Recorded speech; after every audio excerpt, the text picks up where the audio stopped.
Hello guys, मेरे YouTube channel में आपका स्वागत है। मेरा नाम है मनमोहन मिश्रा। तो आज इस वीडियो में मैं पॉलीगॉन मैटिक का फंडामेंटल एनालिसिस करने वाला हूं।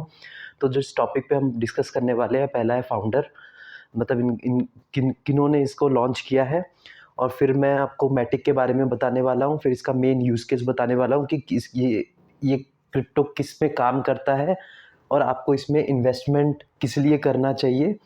और फिर मैं आपको इसमें पार्टनरशिप के बारे में बताऊंगा, किस किस कंपनी के साथ इसकी पार्टनरशिप हो रखी है। फिर मैं आपको प्रोस, मतलब इसकी अच्छाइयाँ बताऊंगा और इसकी कौन सी इसकी बुराइयाँ बताऊंगा। फिर लास्ट में मैं आपको सजेशन और कंक्लूजन दूंगा कि इस क्रिप्टो को आपको आपको इन्वेस्टमेंट करना चाहिए या नहीं करना चाहिए। तो शुरू करते हैं। तो शुरू करने से पहले मेरे चैनल को सब्सक्राइब ज़रूर कर दीजिएगा। तो पहला है फाउंडर। तो इनके फाउंडर हैं वो टोटल 4 बंदे हैं। एक जयंती कनानी, संदीप नेलवा, अनुराग अर्जुन और मिहाइलो बिजेवलिक। तो ये जो 4 है, 4 में से 3 तो इंडियन है। तो इनके एक्चुअल फाउंडर्स तो इंडियन ही रहे हैं। तो इन्होंने इसको लॉन्च किया था 2017 में। तो बेसिकली मैं आपको इसका यूज़ केस बताने वाला हूँ और ये रियल लाइफ सिनेरियो में काम क्या करता है और कैसे ये चीज़ों को रिजॉल्व करता है, ये मैं भी आपको यूज़ केस में बताने वाला हूँ। पहले आपको मैटिक के बारे में बता दूँ। ये एक डिजिटल करेंसी है, मतलब आप इसको फिजिकली टच नहीं कर सकते। ये डिजिटली आपके इंटरनेट में रहता है और आप इसको वर्चुअल वैलेट में अपना स्टोर कर सकते हैं, चाहे वो हार्डवेयर हो, चाहे वो सॉफ्टवेयर हो। सेकंड है operates free of any central control. ये डिसेंट्रलाइज प्लेटफॉर्म में काम करता है क्योंकि ब्लॉकचेन टेक्नोलॉजी पे काम करता है, तो इसलिए ये सेंट्रल कंट्रोल के अंडर नहीं आता है। ये डिसेंट्रलाइज्ड है। थर्ड है डिसेंट्रलाइज करेंसी। जैसे मैंने अभी बताया कि डिसेंट्रलाइज प्लेटफॉर्म में काम करता है, तो कोई गवर्नमेंट इसको कंट्रोल नहीं करता है। और फोर्थ है ये virtual currency, the virtual wallet. आपको ये मैंने बताया अभी कि ये वर्चुअल वैलेट में इसको स्टोर करते हैं क्योंकि वर्चुअल करेंसी है और इसको आप कैश के रूप में एक्सचेंज कर सकते हैं। फिफ्थ पॉइंट में है, मतलब आप जैसे कि इसकी कुछ भी वैल्यू चल रही है, आप इसको कैश के फॉर्म में इसको सेल करके कैश के फॉर्म में अपने बैंक अकाउंट में ट्रांसफ़र कर सकते हैं कैश को। अब इसका मेन यूज़ केस में आ जाते हैं कि जिससे आपको पता चल जाए कि इस पर आप इन्वेस्टमेंट करें या ना करें। तो पहला है a blockchain platform enables blockchain network to connect and scale. तो इसका ये जो मैटिक है ना, ये एक्चुअली एक ब्लॉकचेन प्लेटफॉर्म है। तो ये एक्चुअली क्या करता है, कनेक्शन के लिए काम आता है। जैसे मैंने आपको बताया था कि ये लेयर 2 प्लेटफॉर्म में काम करता है, पिछले वीडियो में आप देख सकते हैं। तो ये लेयर 2 में ऑपरेट करता है। तो बेसिकली ये नेटवर्क्स पे काम करता है, मतलब जो ब्लॉकचेन नेटवर्क होता है, अगर उसको उस नेटवर्क को आप एफिशिएंट वे में कैसे यूज़ कर सके, कोई नोड कोई मतलब अनयूज़ नहीं जा रहा है, मतलब एकदम स्केलेबल हो सारी चीज़ें। तो इस चीज़ पे ये काम करता है। तो सेकंड है aim to create a multi chain blockchain ecosystem compatible with the Ethereum. तो इसने ये चाहता है कि एक multi chain blockchain ecosystem create करे जो कि इथेरियम के साथ कंपैटिबल रहे, इथेरियम को मतलब सपोर्ट करे, ये एक टाइप तरीके का। और थर्ड पॉइंट है it is used as a proof of stake consensus mechanism of processing transaction and deriving its security from ethereum। तो ये बेसिकली प्रूफ ऑफ स्टेक में काम करता है। जैसे मैंने आपको बताया था कि इसमें टोटल 3 मैकेनिज्म होते हैं कॉइन के काम करने वाले। पहला है प्रूफ ऑफ वर्क, जो कि बिटकॉइन काम करता है, जिसमें माइनर्स होते हैं, उसके उसके नेटवर्क के ओनर यूजर्स नहीं होते हैं। और प्रूफ ऑफ स्टेक जो होता है ये है स्टेकिंग पे काम करता है। तो इस स्टेकिंग मतलब होल्ड करने पे काम करता है। तो इसमें क्या होता है कि जो नेटवर्क के ओनर खुद यूजर्स होते हैं, और बिटकॉइन में वो प्रूफ ऑफ वर्क में है तो उसमें माइनर्स होते हैं, इसमें माइनर्स नहीं होते प्रूफ ऑफ स्टेक में। कभी आपने कभी नहीं सुना होगा कि मैटिक या कार्डानो के माइनिंग कर रहे हैं, तो इसके माइनर्स नहीं होते क्योंकि प्रूफ ऑफ स्टेक में काम करता है।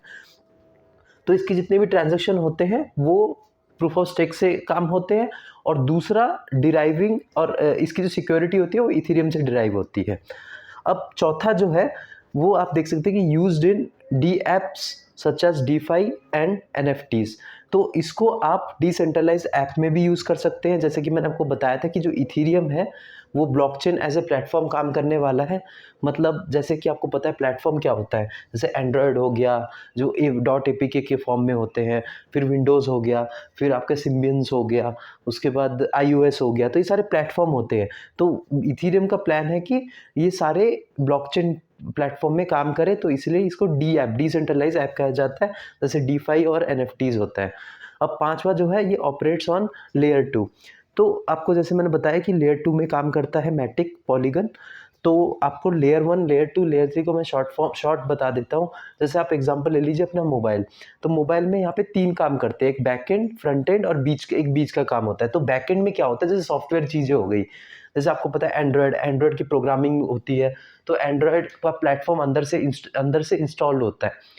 तो जैसे iOS होता है वो अंदर से इंस्टॉल होता है, तो वो सारी प्रोग्रामिंग होती है जो आपको दिखती नहीं है, तो वो सारा बैकएंड में काम करता है। तो बैकएंड में साथ जो काम करने वाले होते हैं वो लेयर 1 पे काम करते हैं।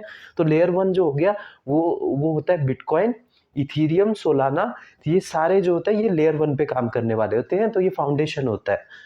और दूसरा जो होता है लेयर 2, वो नेटवर्क बनाते हैं, जैसे सर्किट चीज़ें हो गया, आपने मोबाइल में देखा होगा सर्किट, तो वो सर्किट चीज़ें जो कनेक्शंस होता है वो सारा जो चीज़ों को देखते हैं वो लेयर 2 वाले देखते हैं।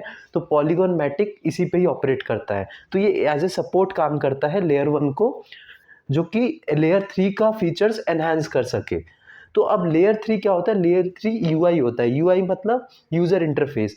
यूज़र इंटरफेस मतलब जैसे अभी मैं स्क्रीन में देख रहा हूँ या सॉफ्टवेयर कोई ऑन करके देख रहा हूँ, सॉफ्टवेयर जैसे मैंने कुछ भी ऐप है, ऐप को मैंने क्लिक किया, उसका कैसे यूज़र इंटरफेस है, मतलब कैसे दिखता है, तो वो सारा उस पे काम करता है। तो यूआई रिलेटेड जो क्रिप्टो है वो है द ग्राफ, चेनलिंक और फाइल कॉइन। तो अब ये सारे मेटावर्स और वेब3 कॉइन है, जैसे मैंने आपको ये एग्जांपल दिया। अब छठा जो है, छठे पॉइंट में देख सकते हैं डोनाल्ड ट्रम्प जो है उन्होंने अभी लॉन्च किया था एक series of digital art NFTs minted on the polygon network for sale of the two the public for $99 each.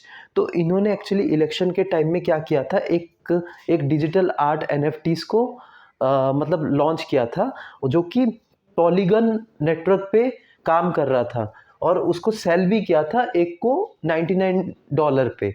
तो आप देख सकते हैं कि पॉलीगन का यूज़ केस कितना इंपॉर्टेंट है। और अभी एक और इसका यूज़ केस था कि उन अक्टूबर 2022 में इंडियन पुलिस जो फिरोज़ाबाद की थी, उन्होंने पॉलीगन को यूज़ किया था क्राइम्स को रिपोर्ट करने के लिए। तो ब्लॉकचेन टेक्नोलॉजी यहाँ पे फर्स्ट टाइम यूज़ हुआ था 2022 में क्राइम रिपोर्ट करने के लिए, और वो पॉलीगन नेटवर्क पे काम कर रहा था। तो अभी जो इसकी प्रेजेंट वैल्यू है वो ₹80 है, और इसका आप सप्लाई दे सकते हैं जो कि लिमिटेड है। तो ये इसका फ्यूचर बहुत अच्छा है, क्योंकि आप देख सकते हैं इसकी सप्लाई लिमिटेड है, और ये फुल कॉम्पैटिबल करता है अपने इथेरियम को चलाने, इथेरियम के साथ। तो ये इनडायरेक्टली इथेरियम के साथ इसकी पार्टनरशिप ऑलरेडी है, और ये एज ए सपोर्ट काम करता है। कोई उसमें कमियां हैं लेयर 1 में, तो लेयर 1 टेक्नोलॉजी में कोई कमियां है तो उसको पूरी करता है ये। और आप देख सकते हैं कि इसकी सप्लाई भी लिमिटेड है, तो ये फ्यूचर में बहुत अच्छा पंप करने वाला है। और आप यहाँ पे पार्टनरशिप्स के भी लिस्ट देख सकते हैं कि क्या कंपनीज के साथ। पहला जो है स्टारबक्स है, दूसरा जो है नथिंग है, तीसरा है इन्फोसिस है, चौथा trace network labs, the gaming पांचवा, और छठा जो है वो है सैमसंग। तो कितनी बड़ी बड़ी कंपनी के साथ इसकी पार्टनरशिप हो रखी है, तो इस कॉइन में बेसिकली दम है। और ये कॉइन अच्छा पंप जाएगा। अभी ₹80 दिख रहा है, जो कि अंडर वैल्यूड लग रहा है। फ्यूचर में इसका डेफिनेटली ये ₹1000 जाएगा नेक्स्ट बुल रन में। और इसका प्रोज और कॉन्स के बारे में बात करते हैं। प्रोज, इसकी अच्छाई क्या है, लिक्विडिटी और एक्सेसिबिलिटी। लिक्विडिटी और एक्सेसिबिलिटी तो है ही इसका, क्योंकि आप देख सकते हैं कि आप इसको कभी भी सेल कर सकते हैं, और जितना इसका कॉस्ट चल रहा होगा वो अमाउंट आपके बैंक में आ जाएगा। तो ये रियल स्टेट की तरह नहीं है कि आपने परचेज कर दिया, बाद में इसको सेल करने में बड़ी दिक्कतों का सामना करना पड़ रहा है, कई महीने वेट करने पड़ते हैं। सेकंड है user anonymity and transparency. User anonymity रहेगा, आपने कोई भी ट्रांजैक्शन किया, ये ब्लॉकचेन टेक्नोलॉजी और डिसेंट्रलाइज पे काम करता है, तो आप जान सकते हैं कि इस पे यूज़र एनोनिमिटी रहता है, मतलब जो ट्रांजैक्शन हुआ है वो तो पता चल जाता है, लेकिन किसने किया, कैसे किया, वो नहीं पता चलता है। तीसरा है independence from A central authority. Central authority से इंडिपेंडेंट है ही, मतलब सेंट्रल गवर्नमेंट के अंदर आता नहीं है, एकदम अलग रहता है। ठीक है, तो डिसेंट्रलाइज प्लेटफॉर्म में काम करता है, तो उनके कंट्रोल में नहीं रहता है। चौथा है high return potential. High return potential है ही, क्योंकि ये किसी के अंडर कंट्रोल नहीं होता, कोई रेगुलेशन नहीं होता, तो ये पंप एंड डंप बहुत तेज़ी से होता है, तो इसमें रिटर्निंग पोटेंशियल बहुत तगड़ा रहता है। कॉन्स में है, खराबी क्या है, वॉलेटिलिटी। तो वॉलेटाइल तो है ही, ऊपर जब आप देख रहे हैं कि हाई रिटर्न पोटेंशियल है, तो इसका मतलब वॉलेटिलिटी तो है ही। अब ये डिपेंड करता है कि आप अगर किस टाइम में इसमें एंट्री मारते हैं और किस टाइम में एग्जिट मारते हैं, तो आपको उस हिसाब से ये फ़ायदा देता है। और दूसरा जो है नो गवर्नमेंट रेगुलेशन। गवर्नमेंट का कोई रेगुलेशन नहीं है, अगर फ्यूचर में आपके कुछ मैटिक कॉइन लूज़ हो जाते हैं वर्चुअल वैलेट से, तो आप गवर्नमेंट को कुछ नहीं कह सकते क्योंकि वो उसके अंडर कंट्रोल में आता ही नहीं है। तीसरा इरिवर्सिबल, वंस आपने मैटिक को किसी को भेज दिया तो वो वापस नहीं आ सकते, वो गया। आप गवर्नमेंट को बोलेंगे, वो भी बोलेगी रेगुलेशन नहीं है तो हम वो वापस नहीं करेगा, कहीं से आपको नहीं आएगा, तो वो आपने लूज़ कर दिए। फोर्थ जो है लिमिटेड यूज़ है ही, अभी इसको मीडियम ऑफ एक्सचेंज कोई यूज़ नहीं कर रहा है। आपने कभी नहीं सुना होगा कि मैटिक कॉइन को कोई एक्सेप्ट कर रहा हो as a medium of exchange, कुछ भी आप खरीदने जा रहे हैं तो इसका लिमिटेड यूज़ है। पांचवा जो है क्रिमिनल एक्टिविटी तो होती ही है। आप देख सकते हैं कि जितने भी ये ब्लॉकचेन रिलेटेड जो क्रिप्टो के साथ ट्रांजेक्शन होती है उसमें आप देखते हैं ड्रग्स डीलिंग, फिर वेपन डीलिंग, तो ये सब होती रहती है, तो ये क्रिमिनल एक्टिविटी बढ़ाता है। अब सजेशन एंड कंक्लूजन, तो बेसिकली सजेशन एंड कंक्लूजन में मैं आपको ये बताना चाहता हूँ कि ये कॉइन बहुत अच्छा है। आप इसमें देख सकते हैं कि इसका फ्यूचर बहुत ब्राइट है। लेयर टू को एनहांस करता है और एज इथीरियम को, ये इन इथीरियम की जो कमियां हैं उसको दूर करता है, उस पर फोकस करता है। और आपको मैंने भी बताया कि लेयर 2 कैसे काम करता है, बीचों बीच जो नेटवर्क को एफिशिएंट वे में कैसे यूज़ करना है, ये इसको इसी पे ही फोकस करता है बेसिकली। तो अभी इसका यूज़ केस भी आप देख सकते हैं, डोनाल्ड ट्रंप ने ऑलरेडी इसको यूज़ कर रखा है, अभी इंडियन पुलिस भी यूज़ करना इसको शुरू कर दिया है। तो बेसिकली ये फ्यूचर है ही, तो आप इस पे इन्वेस्टमेंट कर सकते हैं, लेकिन अपना पोर्टफोलियो डाइवर्सिफाई करना मत भूलिए। और देखा जाए ओवरऑल इसका फंडामेंटल बहुत स्ट्रॉन्ग है और ये लॉन्ग रन में बहुत अच्छा रिटर्न आपको दे सकता है। सबसे बड़ी बात इसकी मुझे कमियां कुछ भी नहीं दिखी है अभी तक, क्योंकि सप्लाई भी लिमिटेड है, आप देख सकते हैं, क्योंकि इसमें अनलिमिटेड सप्लाई तो है नहीं। और उसके बाद आप देख सकते हैं कि सारी चीज़ें इसकी बहुत अच्छी है। तो मेरे चैनल को सब्सक्राइब करना मत भूलिएगा, और ये मेरा इंस्टा आईडी है, इसको फॉलो करना मत भूलिएगा। Thank you.